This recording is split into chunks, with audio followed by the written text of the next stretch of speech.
on to the Hangover, which is one of my favorite parts, besides the main show and besides the shots. So it's my third favorite part of the show. Your third? What was that? There's only 3 parts. Well, no, this is the preparation and there's advertising. As we know, clearly, since Liz has taken over, advertising is my least favorite part. She gave me a micro stare right there, which is like, yeah, you fucking better be sorry for that. Anywho, so as we had talked about during the show, what we wanted to do was retell the story of Tanabata. See, I forgot all about this. Yeah, because I love that story. Brandon's telling it. So I think what we should do is we have a minute telling of the story based on our memories. So after Liz took the bullet and told the story, and we all interjected for each segment. No, Tente is this guy after, or Hime is. So I think what we should do is 1 minute. We each tell our own story. And because that's not fair. Wait. And because Liz and I love this story and we know it, we're gonna give Mike the first go, and I'll go second, and Liz can take it home. And we're telling the. We're all telling the Tanabata story.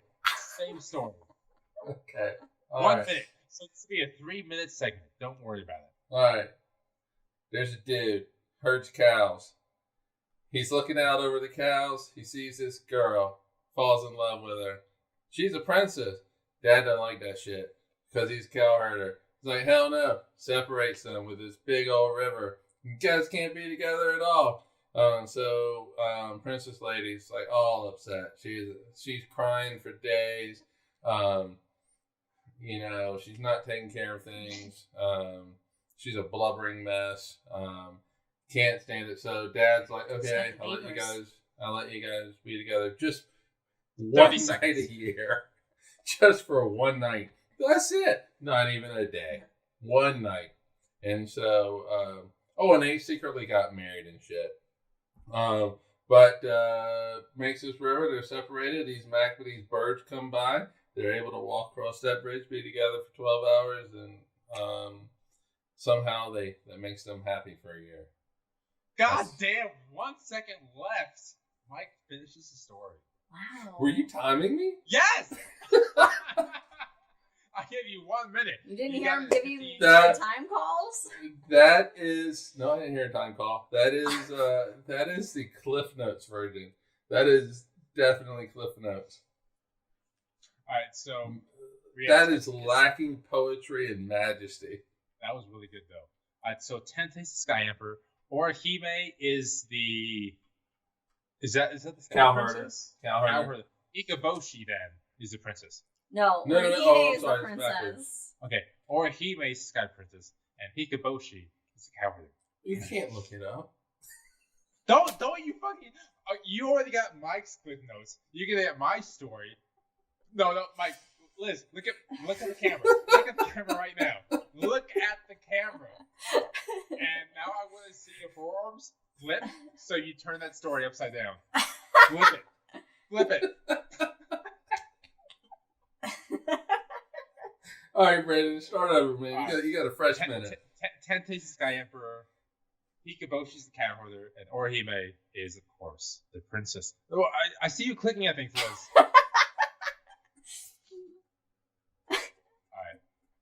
Orihime, the Sky Princess. Wait, let me take this back. It is at 45, I'll start. 3:20:45.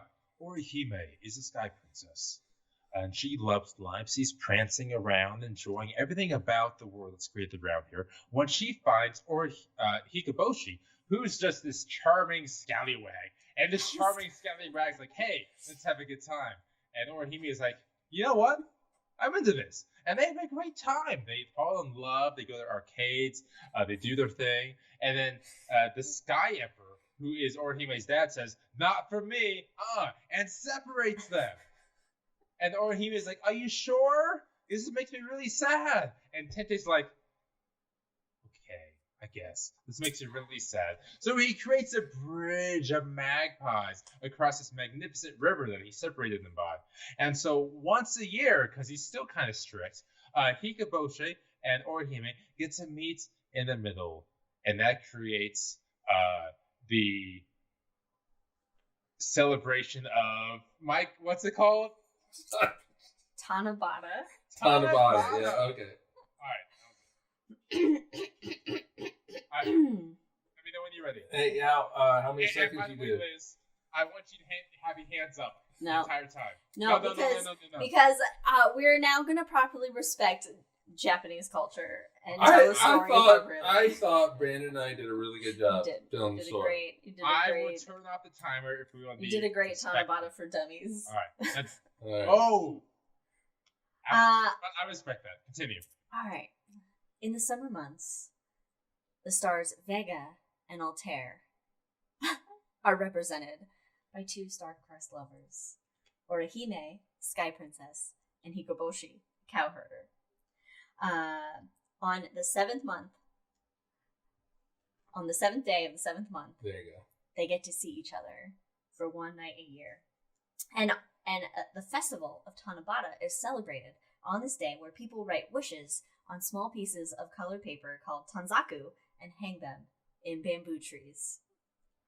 That's what it was. On the following day, the decorated trees are floated on a river or in the ocean or burned as an offering. And there are many celebrations all over Japan, which also include parades, food stalls, colorful decorations, and fireworks. So Tanabata originated actually from a Chinese legend called Kiji, and was brought to Japan in the 8th century. Princess Orihime was a seamstress who wove beautiful kimonos, beautiful clothes. And she became sad and despaired of ever finding love. Her father, who was the god of the heavens, Tente, loved her dearly and arranged for her to meet Hikoboshi, the cowherder, who lived... Oh, this is a little different. Who lived on the other side of the Milky Way. The two fell in love instantly and married. Their love and devotion was so deep that Orihime stopped weaving, and Hikoboshi allowed the cows to wander the heavens.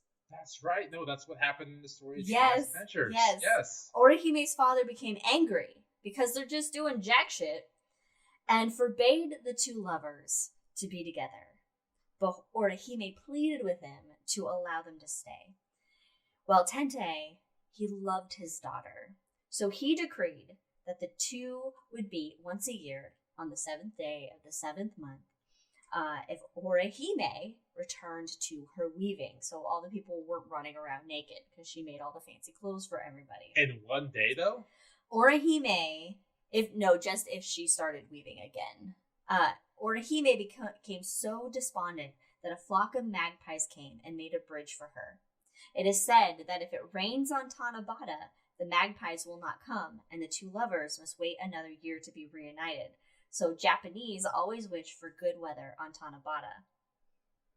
There are many versions of the story, and this is the most widely held version. This is the best, yes.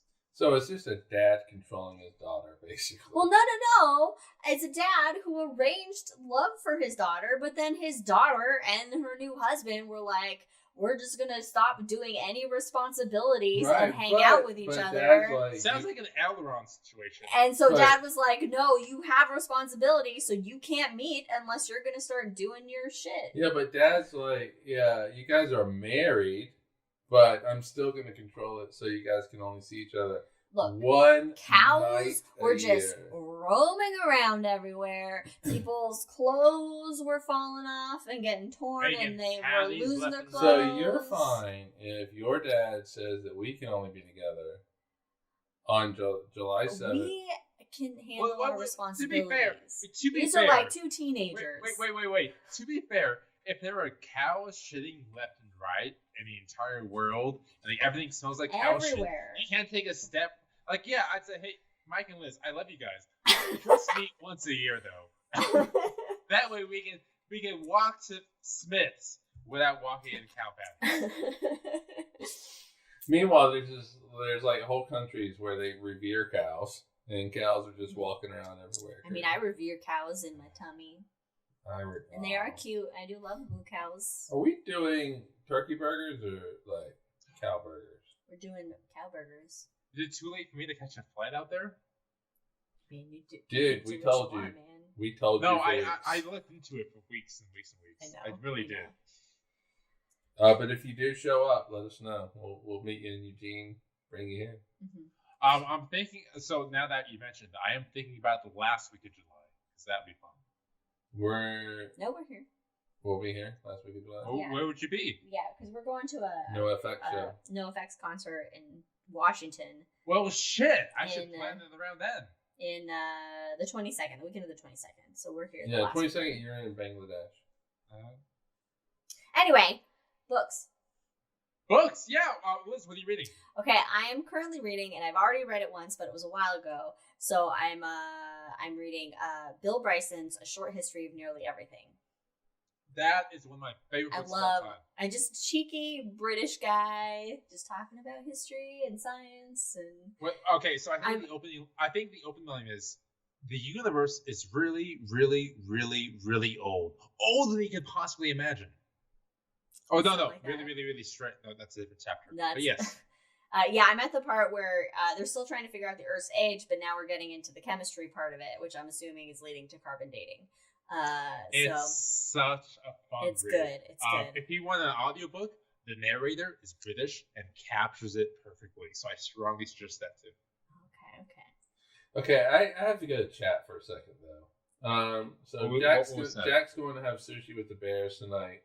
And he goes, 3 weeks of growth and your baby bear will fit right in. I don't know. I don't know about that. Then would he Brandon Bear? Would he be a cub? He's a cub. Yeah. But I can't grow facial. It looks terrible on me. Like I remember in high school, like oh, it's a hair! I'm so excited! I'm gonna have a whole beard. No, I can't grow beard. But you're not in high school anymore. No, but I've still gone a week without shaving, and it looks like crap. It's not gonna work. I just can't take it. 5 days, I want to rip my head off. Mm-hmm.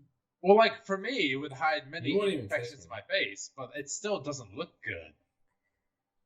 I can't picture you with.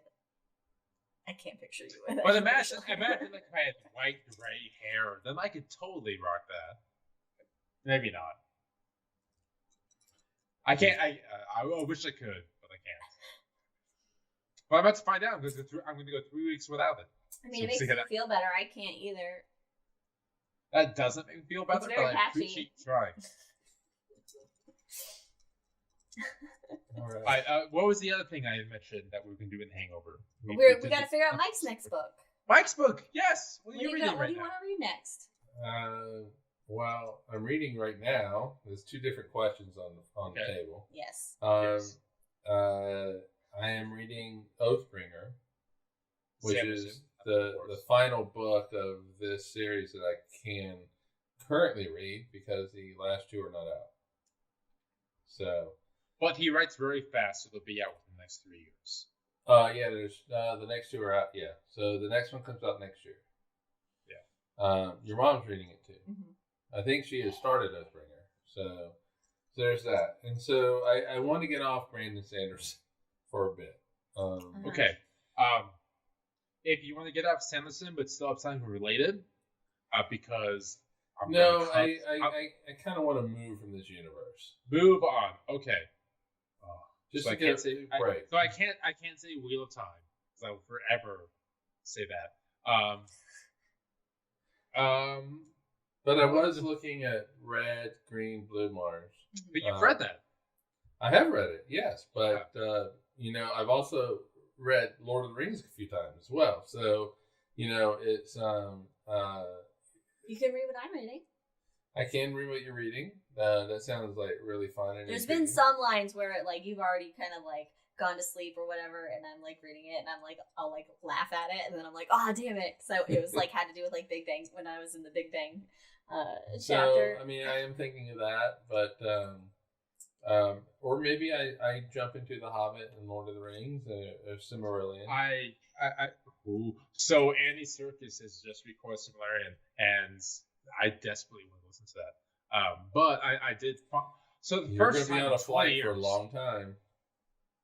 For the first time in 20 years, I finally read The Hobbit. So I remember not caring for it when I was Wait.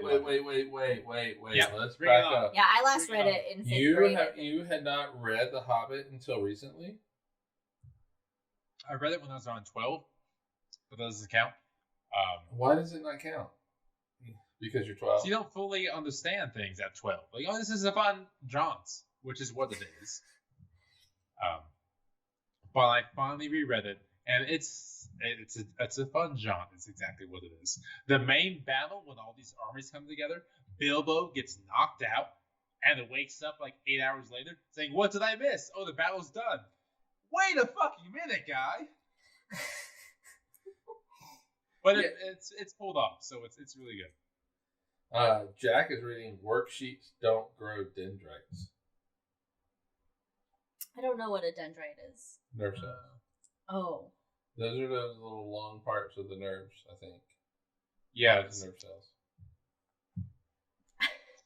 That's our biology lesson of the day.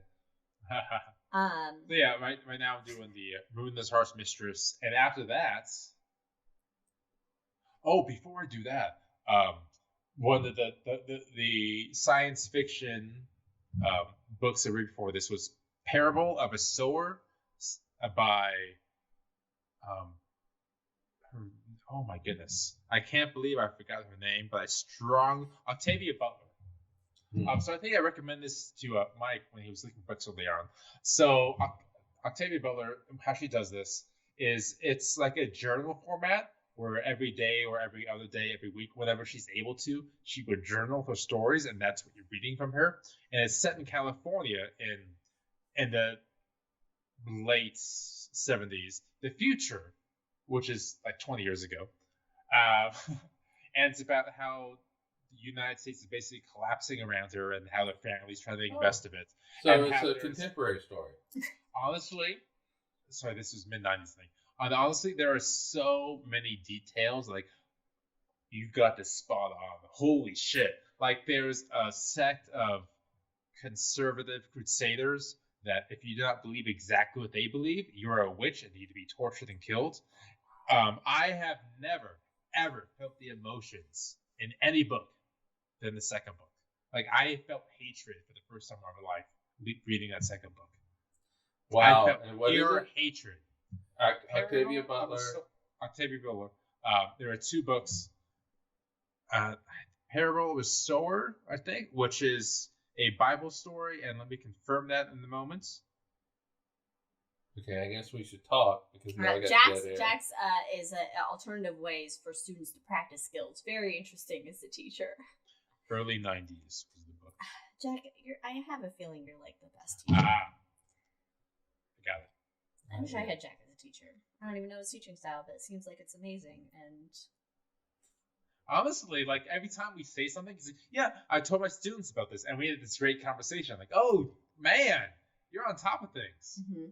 Mm-hmm. He just shows Cosmos of Cosmos every other week. We should be so lucky. I would show crash courses in world history or in history when I was doing my student teaching, and then I was showing what's that British show that was like the parodies of history stuff.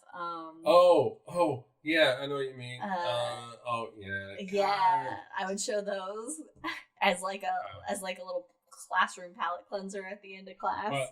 But let me say, Parable of a Sower. Yeah, we're reconnecting. Parable of a Talents. And Horrible History. Yep. Horrible History. Yes, Horrible History. There it is. All right, Parable of a Sower and Parable of a Talents. Yes. And I've read more than 3 books in my life. But those books, I have never felt the amount of hatred, like a pure fucking hatred, as I had in the second book. Like, she does it beautifully, and I hate it. I've never read a book. Just for smart people. Well, there's Go, which is of course my favorite. I mean, if I said that, it might be more believable. Whatever. Oh yeah, those actors were on BBC's Ghost. I liked the British Ghost. The British Ghost was British so Ghost. good. I'm gonna go back to the thing else because this is the Hangover. There were no rules. Yes, there are no rules. So with Parable There of Silver, rules. all they did, the areas they're in is in like Central and Northern California. So they name all these towns that I recognize that I think Liz would recognize too. So I think that would make her happy. What they got? Oakland, Oh Richmond, my goodness, San Jose. That one person from that.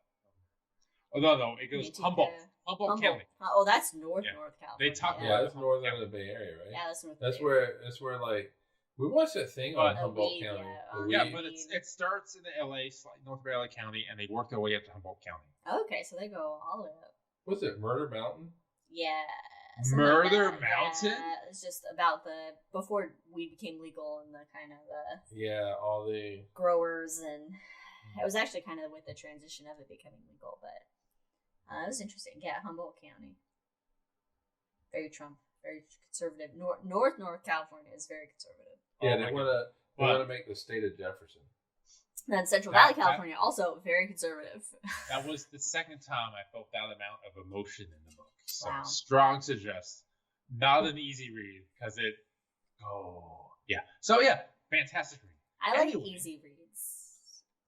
I suggest Go Dog Go. Okay. Let's talk about Blue Dogs. I Red just- Dogs, I White actually- Dogs. I just actually reread my favorite book before I started Bill Bryson's, and my favorite book is, and I refuse to see the movie because the movie does not capture how it is in my head, and I don't want to ruin how it is in my head, but it's Ella Enchanted. Wait a minute. And Isn't that supposed to be a good movie? I don't care. It's too bright and not correct with Yeah, it's how like- I visualize the book. I respect that. It's like Never Meet Your Hero. Yeah, so Ella Enchanted was like, I just loved Ella that book. Enchanted. It's basically a So- play on Cinderella. It's a take on a Cinderella story.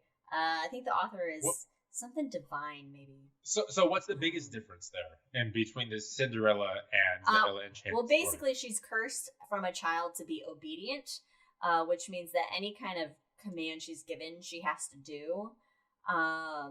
And So it's written by a man, is what you're saying. No, it's Yeah. written by a woman. And there are fairies, and she has a fairy godmother that she finds out about later. And her mother dies, and her father is a traveling salesman kind of guy. And so there's this then lady and her daughters that he sends her off to Hey, there we finishing go. school with. And basically it has there's the Prince Charming, which is Prince Charmant. That's Federico, I'm like sorry. anyway, it's kind of like her trying to figure out how she can break this curse of obedience, and at some point she just accepts that that's her life and whatnot, but she eventually breaks it in order to save someone else's life. Nice. But I don't know, it's very the character Ella is very kind of like strong-willed and very kind of tomboy in a way, but also girly. So she was relatable it's to a good me. Anne Hathaway character. Fuck off. And Wait a minute, what did Brandon say? he says it's a good Anne Hathaway character. She But played isn't Ella. that right though? She played Ella in the movie. Yeah. Yeah.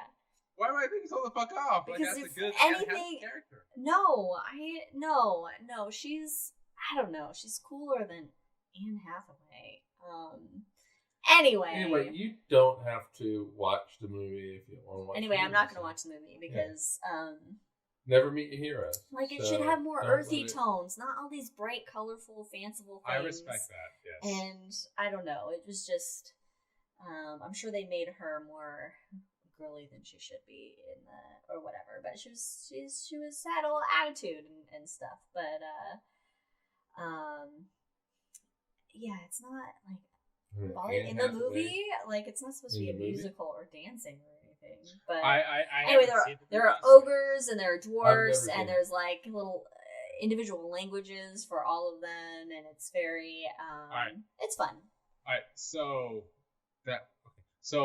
Mike, for example, now What is your favorite science fiction movie that's been made to a movie that you despise? Book that's been made to a movie. Not a movie that's been made to a movie. No, a science fiction book that's been made to a movie. That's not what you You said science fiction movie that's been made into a movie. Yeah, but I can reiterate that because this is the Hangover. But Brandon, I knew what you were talking about. I don't think I have anything that I despise. No. Gravity? Should have been. I haven't read the no, book. I don't know if that was a was book. not the book. I don't know what has been a book and what's a movie. There's things that I find Alright, out so movies that were books. a I'm yeah, like, I oh. didn't movie that maybe it's like not that did not live up to the expectations. Oh, wow. Every other Star Trek movie. Well, yeah, the biggest expectation. Because, like for me, for example, it's Ender's Game. That did not live up to the expectations. And I can talk enjoyed about the that. Hunger What do you Games think movies, about it? and I did read Hunger Games books. I enjoyed the books of Hunger Games. I hated Katniss in the books. She was so obnoxious and annoying. Well, but I she's a strong enjoyed. character in the movie. She's a stronger character in the movies than she is in the book. In the book, she's a whiny little bitch. And I'm like, suck it up and be a badass. Well, only because you get her interior dialogue, you understand exactly what she's thinking. Yeah, but what she's she does, whiny and annoying. But what she does is still exactly what happens in the movie. Of course, what she thinks is annoying. Because if you put your thoughts onto a page, I don't want to I can read see my that thoughts on the page. I want to read fucking what Xena's doing and Buffy and kicking ass instead of whining about how you just isn't that. how you have a crush on somebody or whatever. Like, get over it, move on, be a badass. Yeah, but she is a teenager. Yes. Yeah. And I know that I'm reading it as not a young adult, but Yeah, I mean that's. I found her character to be annoying, and I didn't like her. And that's But the fine. acting, It wasn't the that's- kind of heroine that I prefer in my leading heroines. But I will say, if you saw the interior dialogue of Buffy or Xena, you would probably think, "Why are you being so?" You saw their actions. Well, I You saw don't, their and I don't actions. want to. That wasn't written out. And that's the Write deal. out stronger interior And that's monologue. the deal. You saw Katniss's actions, which mirrored themselves in the movies. Not really. She But- was very wishy-washy, and it was like I other don't people remember it. that eventually did shit. Other people eventually fucking got Okay, shit. so actually, here's the question: what book or books do you want turned into a movie? So, to be a better movie. Let's put it that way. I don't read enough books to be able to answer this question. We can change that. Bill Bryson's short history of nearly everything. It could be fun though, episodic and like. I would love to see Red, Green, and Blue Mars in the movie. Oh, so bad. I think of all the books I've read, all three of them. Jack. Sorry. Of all Jack, the books I've ever read, three. Those are the ones that I would love to see as a movie. So we'll get to Jack's comment in a moment. But Mike, I think, was it you that first turned me to the Red Mars trilogy? I think, like 10 years ago at this point. Oh, see, I thought you'd already read it. No, I don't think I have. I thought we bonded over that. We may have. That may have been why we became friends. But it was around the same time frame because it was within like 300 days. I read it. And we talked. Oh, okay. Red Mars, and the second is Green Mars and Blue Mars. Yep.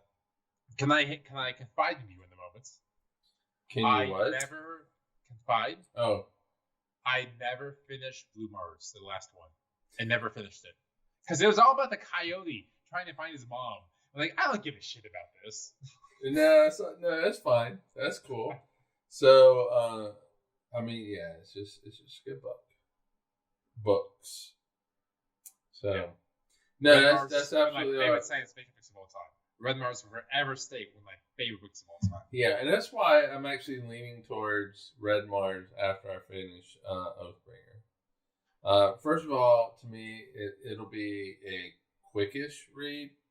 I'm already familiar with the story, so I don't have to pay a lot of attention to There's details that, There's another book. So if we throw everything aside, Octavia Butler aside, which is tough to do, which I strongly recommend that, Ursula K. Gwynn has a great trilogy about a young wizard coming into his own power. I cannot remember. Harry Potter? No, I'm just kidding. I know it's not Harry Potter. Different author. No, somebody is yelling at me on a podcast saying it's this person and that name. Yeah, it's a really fun read, so I will send you that link. Okay. It's a quick read as well. Oh, I did read some of my mom's books. I don't know. I don't think they were Anne Rice. There was some other author, but involved vampires. Dean Koontz. No, not Dean Koontz. She does have Dean Koontz. You know, though, as she has. We're watching From series. Wait. Oh, it's called From. On NPL. Katie recommended it to me. I thought you said Thrawn, and I was about to lose my shit. Like, no. What? From. And, I mean, it's basically smiley vampires. Not vampires, smiley zombies. Well, not zombies, though. No, but they move slow. Yeah, but we don't know what they are, but they basically will rip you apart. Which is kind of what but they don't eat you. So it's really kind of, they just tear you apart. They don't eat you. Huh? We don't know if they don't eat. Where does all that other flesh and organs go? Okay, all right, whatever. They rip them apart, and they move slow, and they smile at Mormons, and before they transform into just death. Until they transform. But anyway, and they just walk very slow, and somehow they still catch you. Well, that is a typical horror movie trope of the killer. Yeah, always walks slow. Yeah, but still, all you gotta do is run. Michael Myers. Yeah, but all you have to do is run. And you're going to be able to avoid them. No, because you always trip. They always catch up. I have a question. But that's a trope. I have a question. This is probably the last question we'll ask in this episode. You have to get to Jack's Foundation books, too. Oh, Jesus Christ. So let's do that first. Okay. So, yes, I love Foundation. Again, Isaac Asimov, which is the second time we mentioned this in the podcast. And it's a glorious series about somebody using, I forget the exact term, but using mathematics and history combined to predict the future. And he is always right most of the time. Is it like that election guy that predicts the elections? Nate Silver is his name, and his website was recently sold to Disney, and he's disowned it. So don't go to that website anymore. 538 if you're curious. Okay. Anyway, Foundation is about this mathematician who can foresee the future, and there are many different characters that jump through books and books and books. But the Apple series, it uses the same characters, and it's just not great. Oh, is it on Apple? It is on Apple because I was very excited. I was very excited about watching it. Which one is this one? Foundation. On Apple. Yeah. It's called Foundation. Isn't it where? Oh God, fuck. I don't know. We'll look at it. Howard Seldon is his name. I can't remember the characters that are in it, but the actors, I should say. But I mean, we can go. I mean, we have. Okay, I don't remember. Yeah, but in any case, it's like this generational 1,000-year story that takes place after 500 years, 500 years, 500 years. Each story is after X amount of centuries. Yes, the kid was on this planet. They pick her up. They transport her over to some other place. And yeah, okay, all right. So, but too much content overload. The story itself takes place over thousands of years, but Amazon is trying to make it take within like a single character's lifespan, apparently. And it's just not hitting the right spots. Because it's about the galactic evolution of culture, which takes a huge amount of time. And then Federico says he would like the complete Hitchhiker's Guide saga, but properly shot. See, I never read the books, so I enjoy the movie, but I don't have the book, information. You should watch it. I do love Hitchhiker's Guide, though. Like, just it's one of my favorite kangaroo movies. We were referencing Federico. We referenced it during the break because Brandon gave this big sigh from the main show into our break, and so then we were like, "Oh, it sounds like the Doors from Hitchhiker's Guide." If I'm ever really hungover, my go-to movie is Hitchhiker's Guide. It just brings comfort and joy to me. Do you get a towel? Do you watch it with a towel? You should. Apparently, I need a hangover towel. You need a hangover Which towel. has many different layers to it. Yeah, I've definitely needed a hangover towel here and there. You don't have hangovers. Which reminds me, by the way, we need to redo the black holes and science fiction episodes. I feel like we've redone those though. Not the science fiction. We had bits and pieces there, but not a full science fiction episode. So when I don't go real, where I don't have Or to me, leave the end. Because I think it was me that got sick during black holes on the lead, and then you had to lead. That was before we started recording live, everybody. So it was just like, I gotta go. Yeah. It was like, I gotta be done. I gotta. Well, I mean, we've done enough black hole stuff. But there's always more black holes. You love talking about black holes. I can talk about black holes. Everyone does. I can talk about black holes all the time, but we have done a lot of black hole stuff. But we never focused on black. We talked about them. Fucking second episode was all about. That's what he's talking about. Were you doing it because we all got real drunk? I didn't know we had to pull your hair back. I did. Liz. No. Oh, wait a minute. Was it when Katie was over and visiting? Oh, hold on. No, the black holes was Brandon. Okay, right? It was sci-fi, science fiction. I tried to. That's right. So I got drunk in black holes because I think I did like Black Russians, which it's a good time. Anyway, so hey, welcome to the Hangover, where we talk about the episodes we get really drunk on and can't remember. But also, we've talked about books we're reading, and I'm actually reading a book now. And it's honestly one of my favorite books. It's a great book. Own. You don't own it? I will posit this. Bill Bryson's A Brief History. Wait.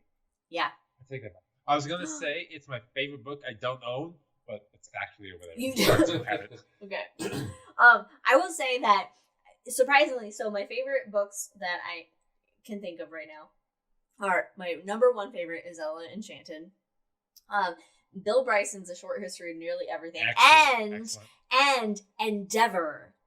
The story of Shackleton's voyage to Antarctica. Oh my God, what a great Endeavor is such a good book. Like, the way it's written, I don't know what it is, but I love it. Like, it's like you're there with them while they're going through this, and they just found the ship, Endeavor recently. It was like and so it was just, that's the next book I'm going to reread after Bill Bryson is Endeavor. You should it's really, I have it on my Kindle. It's not like a dry history book, or it's really enthralling. It's really good. Even if it were a dry history book, it would still be worth the goddamn read. It's phenomenal. Yeah, it's what a crazy story. What the shit these people endured and survived. All right, so holy shit. We talked about Liz's favorite book. Is that your Ella Enchanted and Shackleton? Is that the favorite books? Yeah, those are my favorite books. All right. Bill Bryson, Ella Enchanted, and Shackleton. Oh, what are your two favorite books? Two favorite books. No order. Series or books? Books. I just to throw in also Shel Silverstein, Where the Sidewalk Ends. It's Where the Sidewalk Ends. I mean, I can see the cover in my head. There's also The Giving Tree, though. Oh, well, the fucking Giving Tree, of course. I gotta say, I mean, so stupid to say this. Fellowship of the Ring. It's not stupid. Fellowship of the Ring, just because it was a book that just magically just transported me someplace else. That's what Ella Enchanted did for me. Well, because I read like Red Mars, something like that. The Martian, things like that. These are all based in like they have science as their Everyone wants a little fantasy, Yeah, but then you get Lord of the Rings, and I feel like Lord of the Rings is such a cliche thing to say, but it's cliche amongst us three, exactly. But because we talk about it constantly.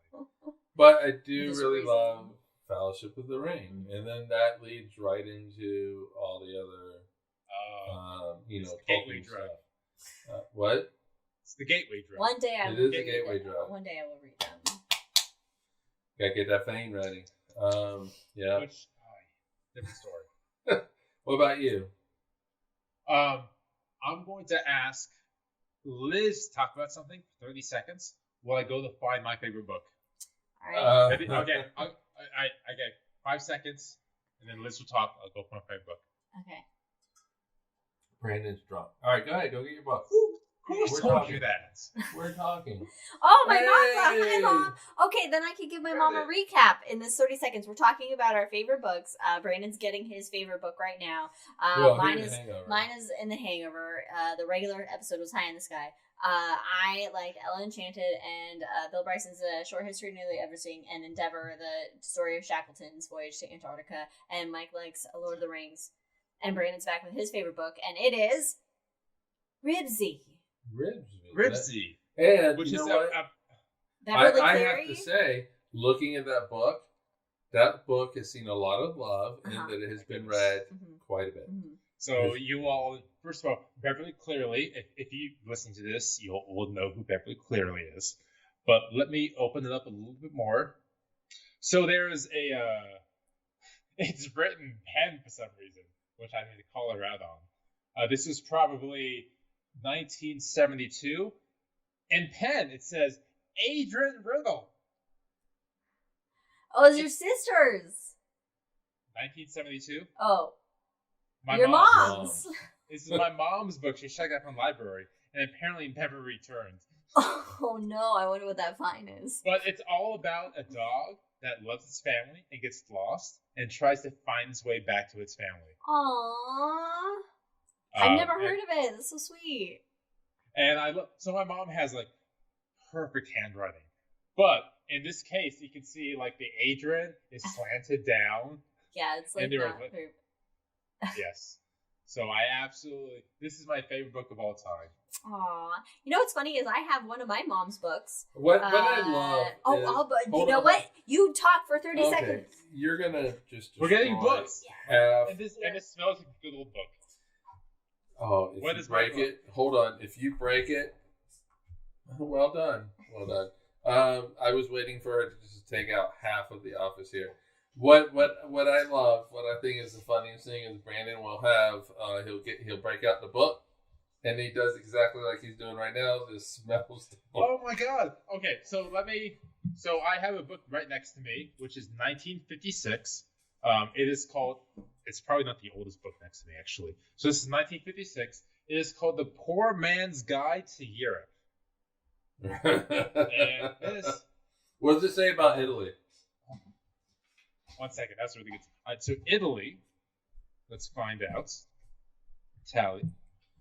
Let me go through the contents. We have Papa Nes Passi Pate. I know what that means. Oh god, you're gonna break everything. I can't. I'm impressed. I didn't. I made it. I don't know. I can't see what's Italian, what isn't. It's all in different languages. All right. I don't know what Brandon's talking about. Liz, All right, so I have one of my mom's books. Now that my mom is here, it is, look at this, it is The Poet's Garden, edited by Stevie Smith. I don't know why I was drawn to this book when I was just a child. Look at this binding. There's a lot of love. Right here. A lot of love has happened in this book, but it had really look cool, at that. like, That's I will read this. I'm sure it's not copyright anymore. Mike, get ready for your book. I This am poem, not going to go get a book. This poem is called A Winter's Night by William Barnes. It Okay. was a chilly winter's night, and frost was glittering on the ground, and evening stars were twinkling bright, and from the gloomy plain around came no sound, but where, within the wood-girt tower, the church bell slowly struck the hour, as if that had all of human birth had risen to the final day, and soaring from the worn-out earth, were called in hurry and dismay, far away, and I alone, all of mankind, were left in loneliness behind. It's fun. I think I liked it because it had pictures in it as well, because Pictures I was are in good. elementary Pictures school, are very and good. I was like, oh, these are fun. So, Mom, I have your poem book here in safekeeping. So, since you read some of yours, let me read some of mine. Ribsy by Beverly Cleary here. What did And of course- Beverly Cleary do? Oh, she's a huge author, so I guarantee you would know some first. Yeah. So the first chapter is, of course, Ribsy and the Hungry Flea. And I'm going to read this until Mike gets back. Henry Huggins' dog, Ribsy, was a plain, ordinary city dog. The kind of dog that strangers usually call mutt or pooch. They always called him in a friendly way because Ribsy was a friendly dog. He followed Henley and his friends to school at Mike's back, so I will stop. That sounded good. All right, I had to go get bucks. Everybody else is getting bucks. One buck. Remember, No, I'm getting three. I got three. Nope. I'll go get two more. I need to. Oh, wait a minute. Hold on. Show the cover. Oh. There it is. God Particle, because autographed by Leon Letterman, Nobel laureate. Books? Okay. I'm sorry, Mike's. Federico said, "Mike, go grab one of mine." Leon Letterman, the God Particle. He did. Excellent. Let's see if I can get the signature up close though on the camera. Yeah, one of my favorite books. Just on the physics, just from the physics. I think you got to go back. Okay, next page. There it is. Oh, it's blown out. So there we go. Actually came to my university, Clemson University, physics department. We had a colloquium, and he met with us before it. But of course, obviously, Lord of the Rings, which I have talked about. But one of my favorite books and favorite authors, and my favorite author, Jack Kerouac's The Dharma Bums. I thought it was going to be On the Road for some. No, because Dharma this is the gateway drug to Jack Kerouac. Ah, okay. So Dharma Bums was the book that I picked up of Jack Kerouac, and Jack Kerouac has a certain style where A lot of run-on sentences. he will write a sentence that goes on for pages and chapters. Like Cormac McCarthy, but less So, ethically correct. He would get a spool of paper and just write. It's a stream of consciousness.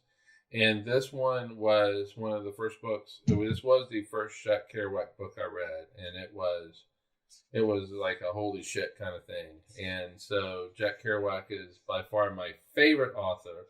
Lord of the Rings, probably my favorite book. But it's just such a fun read to read.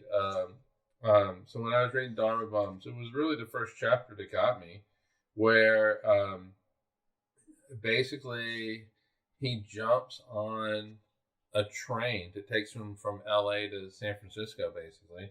Yeah. And, just that whole free lifestyle and meeting Jaffe up in the San Francisco area and all of that. It was just an amazing thing. So it introduced me to not only Kerouac, but introduced me to the Beat Generation. And if there was any group of people that I could identify with from long ago, it was probably the Beats. It just for some reason I could relate to them on some level. Yeah. So I gotta get you a beret. A beret? Like a I would black love beat that. poet beret. All right. And a long turtle sleeve and some black pants.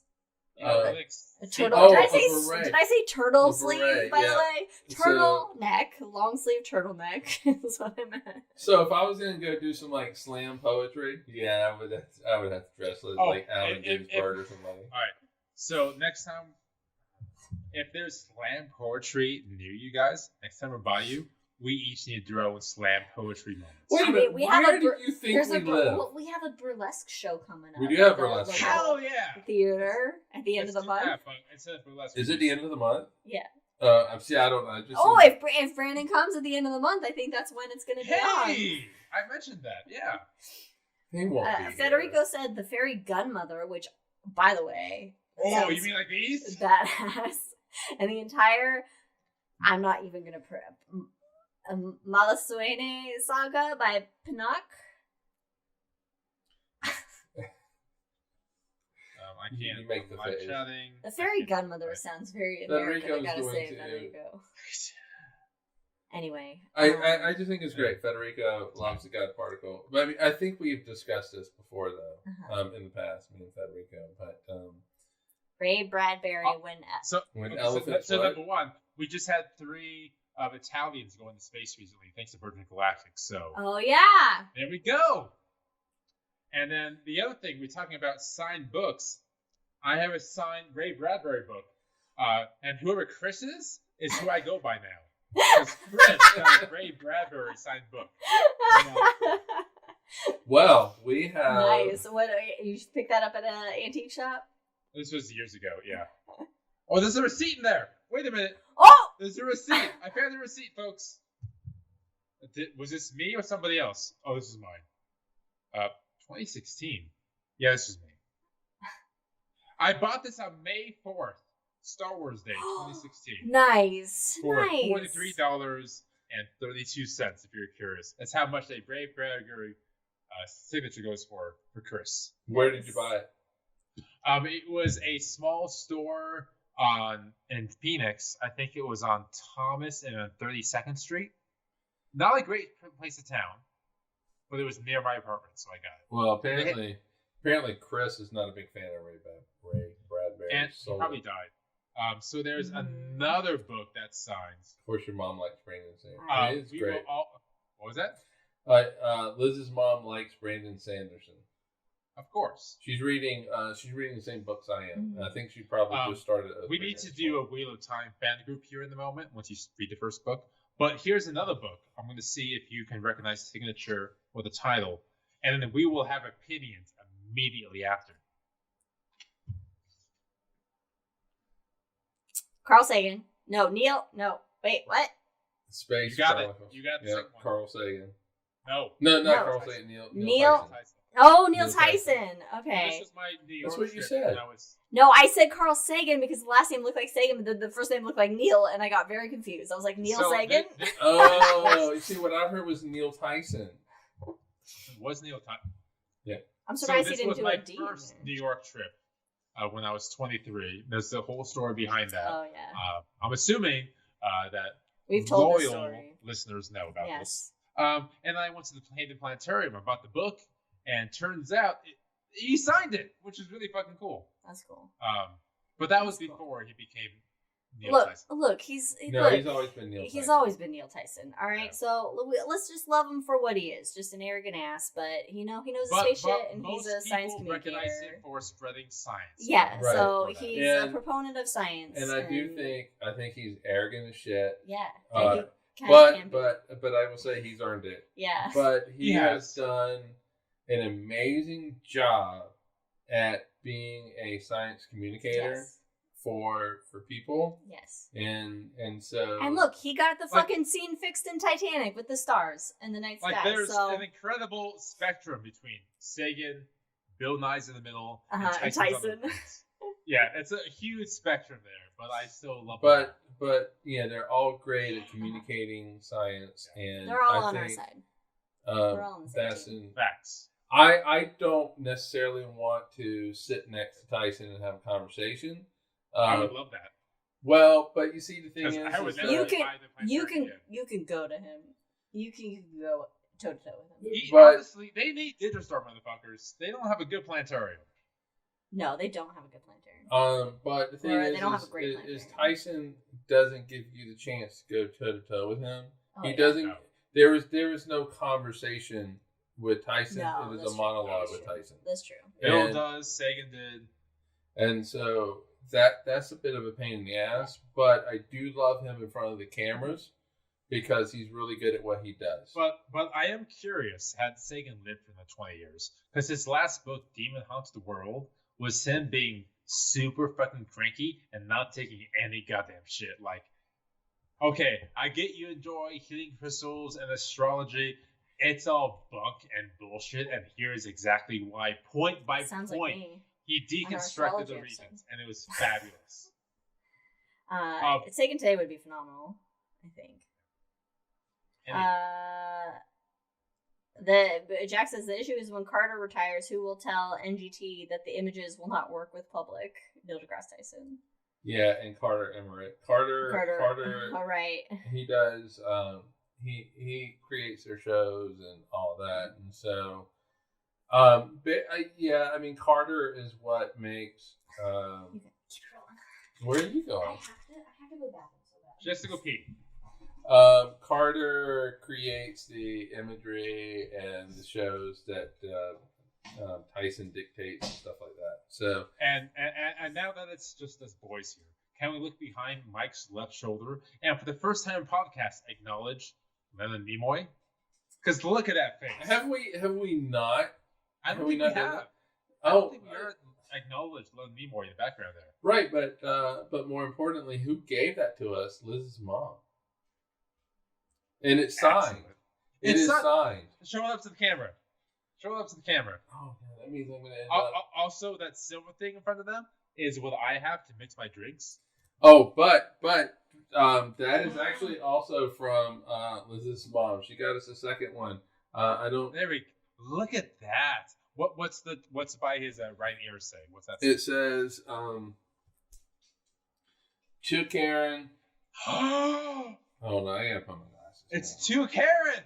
It's not my Ray Bradbury bullshit to Chris. It's actually to Karen.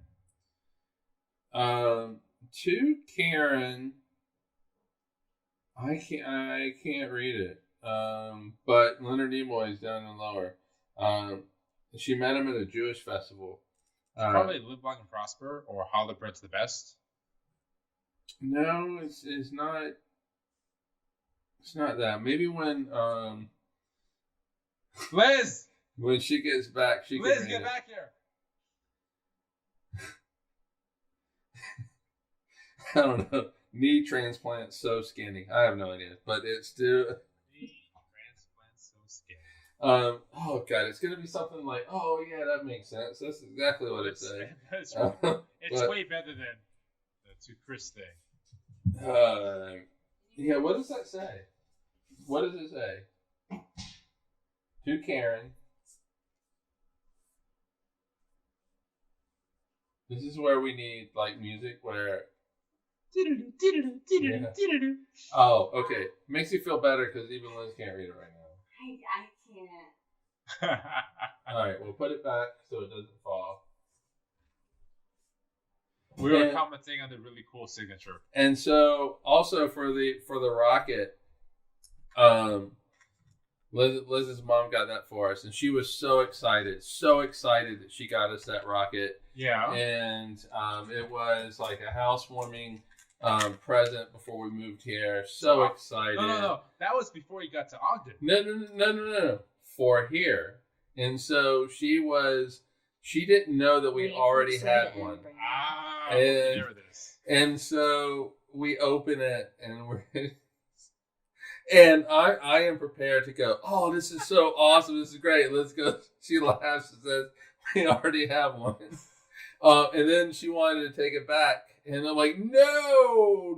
So now it's on that side. I was kind of like, wait a minute. I mix my drinks in this, but you keep yours in the podcast and you don't mix your drinks in it? Because we have two. And it one actually is set for in the bar, so we do use it as a shaker. But this one is just the perfect decor for the podcast. And so yeah, so I was like, no, we're not taking it back. Where did she got it at someplace in Bend, right? Yeah. World Market or something. No, Etsy? It was some hipster like niche shop that was like downtown. No, I thought it was at World Market. That's not hipster. That's just. I didn't think it was. Was it where? Well, we can let Mom say it. Is this as basic as World Market? Because that's really cool. I thought it was more clever than that. I think she found it at that furniture shop downtown. Okay, so I have one last topic for the Hangover. Okay. Yeah. One last topic. So my next tattoo. Yes. So we know the outline is on the bicep area, but William Herschel's, thing of the universe. But I need to find something to fill in that gap, to fill in the outline. So it looks like a bug splatter, as Jack has said, and I wanted the individual stars in there, but then the tattoo artist said, no, that's stupid. So I need to find something else to fill in the outline. Well, first of all, the tattoo artist, I mean, granted they're an artist, but they maybe don't understand the... No, and I get that, because I can't do the individual stars. So it needs to be some kind of... Well, they are going to smear. They're going to smear over time. Right. So at this point, I do need to find something that's... Oh, Liz just gave a fucking look. I didn't. I was just looking at him. Oh, sorry. It looked like a really solid look. No. I mean, no, okay. I was thinking that you can have little stars that are fine because there's sleeves that Right. have little stars as like filler. So if you look at the bug splatter image of the William Herschel outline, but I still want the outline. But then I was either thinking like Ptolemy, sun in the middle, and generic Greek orbits around the sun, or inside the galaxy. Inside the outline, it looks like a bug splatter. So like it would be cut off in certain areas. Jack says nebula filaments would be forgiving. Yeah, but you see, I think, or I don't know if like a watercolor. the problem is I think at this point you're starting to lose what the actual outline is, Mm-hmm. and so then it just looks like you're outlining just random stuff, and you lose the significance of what that outline is. So that right now, couple of drinks in, not a lot to eat today. I'm like, you just get the fucking stars, man. Sure, it's gonna smear a little bit, and it is a bunch of little dots. But the smearing is like when true you're like, you know. All right, how true do you want to be? It would not be. If I wanted it true, there's no way in hell, because there are like hundreds and hundreds of tiny dots there. No way. That's fine. No, that's fine. It's absolutely fine. So you won't do hundreds, but you're going to do. What I would do, fill it with dots.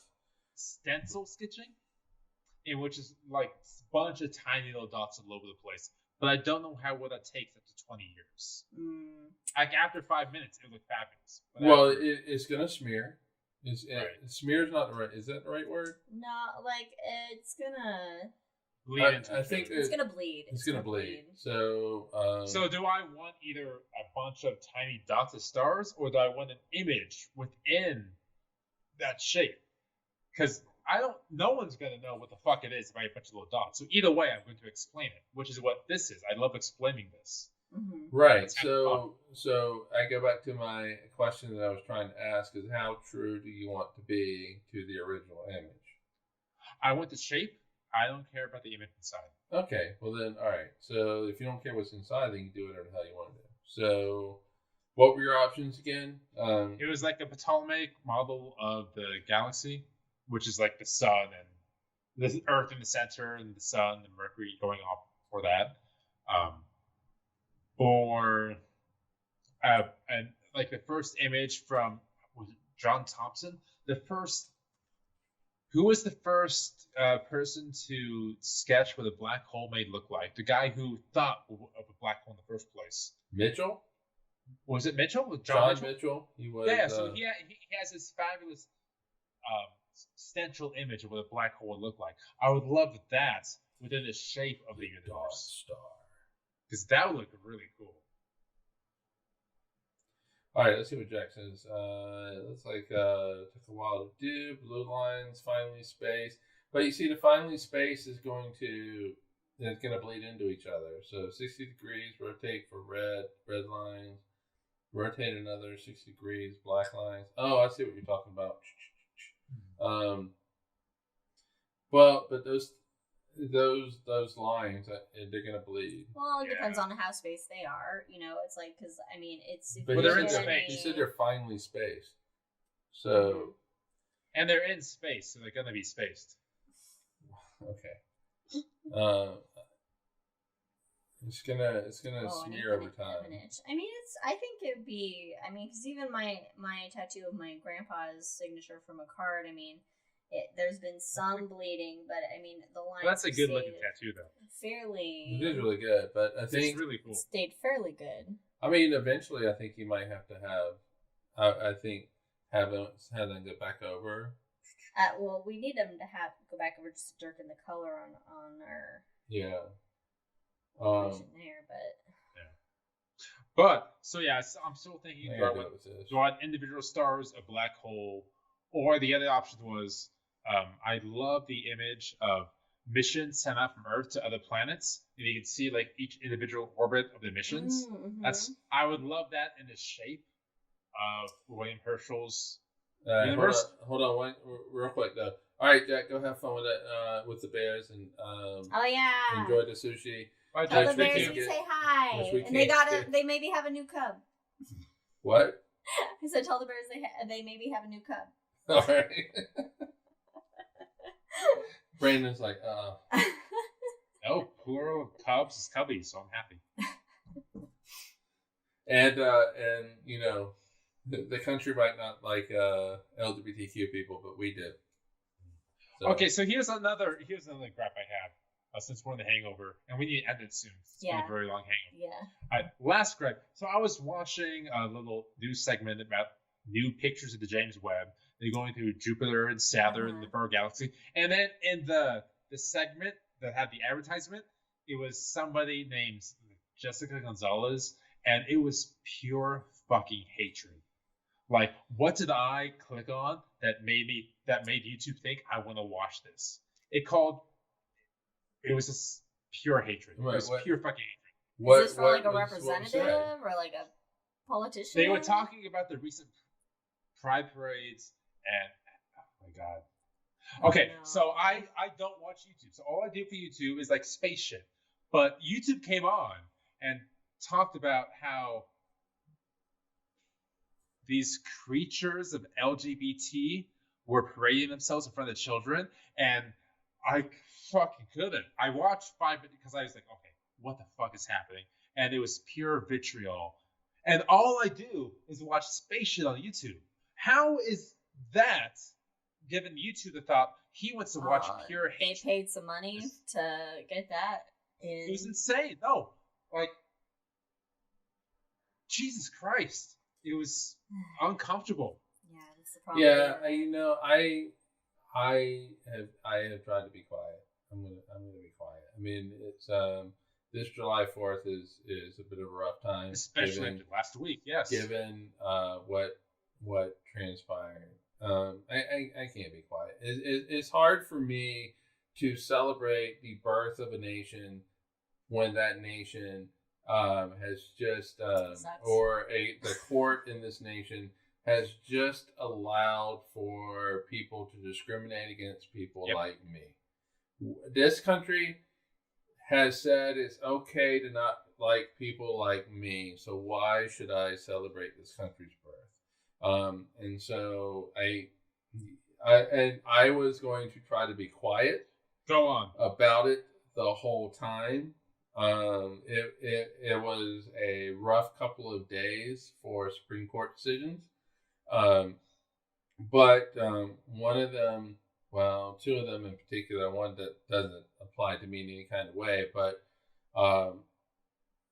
because I'm white in this country, but the other one does. And, you know, it's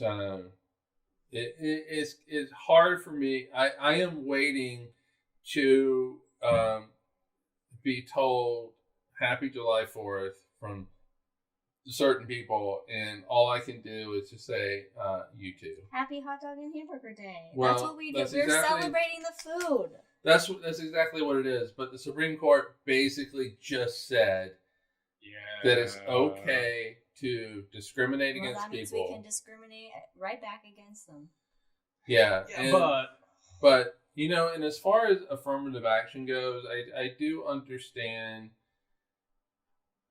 I get how there are people who want to just have this country be so badly they want the U.S. to be colorblind, and we all want that. We all want that. However, the reality of the situation the reality of the situation is that racism still is alive and well in this country, and so it's dueling fucking cases with the Supreme Court. And one, they say, no, this country needs to be colorblind and race should not be a factor. And then the other one, it's like, oh, but you can discriminate.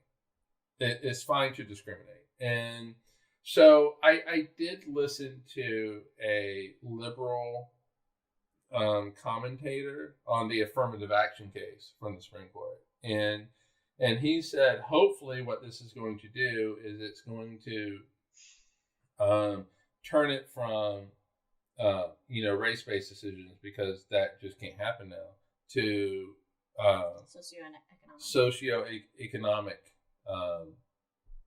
things where you have more people that don't have the monetary means to get into some of these colleges. Being all about the money, will just follow the money.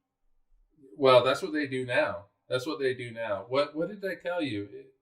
Because he gave you got a scratch. He gave a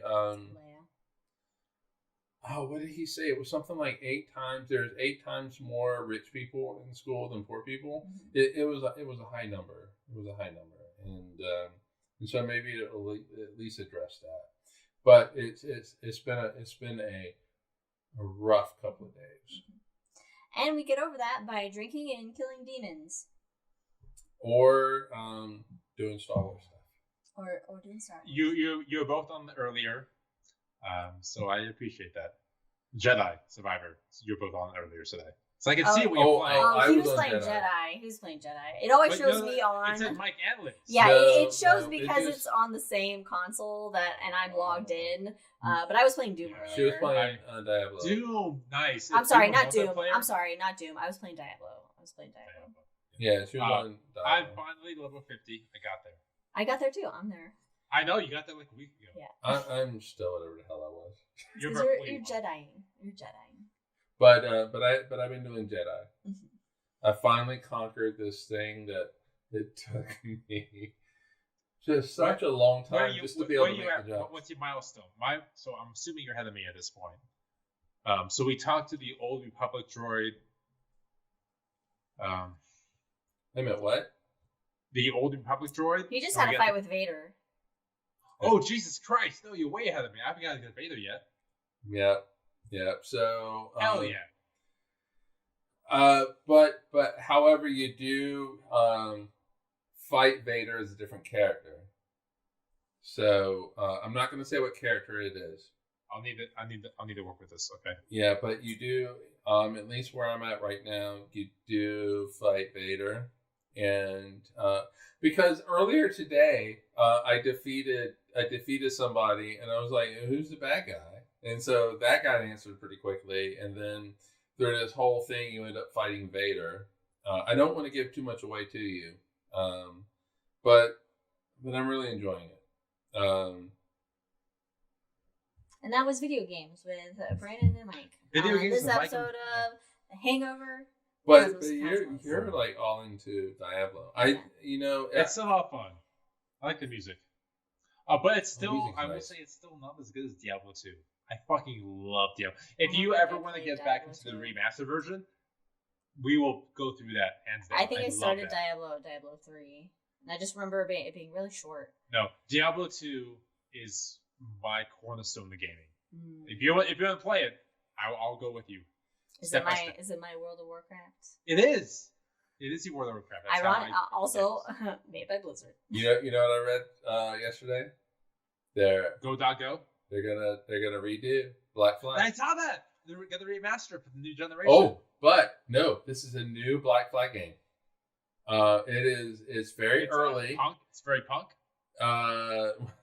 It's very early in the process, so it'll be at least 2 or 3 years before it comes out. But if it's true, I am so excited about that. And if it's remastered, then I'm getting that, and I'll just play it. It's my favorite video game. I like the Black Flag theme. Yeah. Oh, it's a great theme. All right, let's take us home. All right, we've done a lot of just. Oh, we're all over the map. All over the map. It's been a good. Yeah, it was a little bit more chit chat than Hangover, but still Hangover territory. And thanks for joining us for the Hangover, anyone, and our shenanigans. We appreciate it. Of course, you can follow us on all the things at Drinking Cosmos on Twitter and Cosmos Cosmos. What's our Mastodon on the Blue Sky? No, we're not that. Liz, what did you do? Oh no, because they're stuck on by Velcro. Hold on. Okay. All right, thanks for joining us, guys. Thanks for joining us on this episode of The Hangover. Watch us on all things. And you can find us on anywhere you listen to your podcast, like Spotify and Google Podcasts and Apple Podcasts, or check us out on YouTube. And we'll see you next time. See you in 2 weeks, everybody. Cheers. Bye, everybody.